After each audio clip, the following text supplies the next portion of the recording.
नमस्कार शेतकरी मित्रांनो 30 जून 2025 पर्यंतच्या थकबाकीदार शेतकऱ्यांना कर्जमाफी देण्यासाठी आता बँकांनी पावले उचललेली आहे आणि असं बँकांना माहिती तयार ठेवण्याच्या सूचनाही सहकार विभागाकडून सांगण्यात येत आहे। आता सहकार विभागाकडून पोर्टल बनवण्याचे कामसुद्धा जलद गतीने चालू आहे आणि राज्यातील थकबाकीदार शेतकऱ्यांना 3 जून पूर्वीच कर्जमाफी दिली जाणार असल्याचं माहिती आता सूत्रांच्या माहितीनुसार मिळालेली आहे।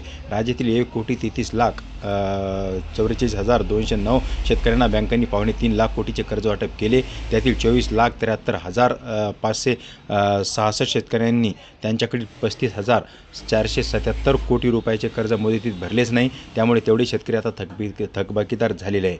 राज्य सरकारने 2017मध्ये शेतकऱ्यांना 1.5 लाख तर 2019मध्ये 2 लाख अशा रुपयाची कर्जमाफी दिली होती। मात्र अर्धवट कर्जमाफीमुळे ज्या शेतकऱ्यांना बरेच शेतकरी यापासून आता वंचित राहिले होते त्या शेतकऱ्यांना सुद्धा ह्या कर्जमाफीमध्ये बसवले जाणार आहे आणि पहिलं प्रोत्साहन त्या शेतकऱ्यांना देण्यात येणार आहे। शेतकऱ्यासमोर अडचणी आता वाढल्या होत्या, त्यामुळे शेतकऱ्यांचा सातबारा उत्तरा कोरा होईल अशी अपेक्षा सर्व शेतकऱ्यांना आहे। शेतकरी कर्जमाफीच्या अनुषंगाने माहिती तयार करण्याच्या सूचना आता बँकांनी सहकारने बँकांना दिलेल्या आहे।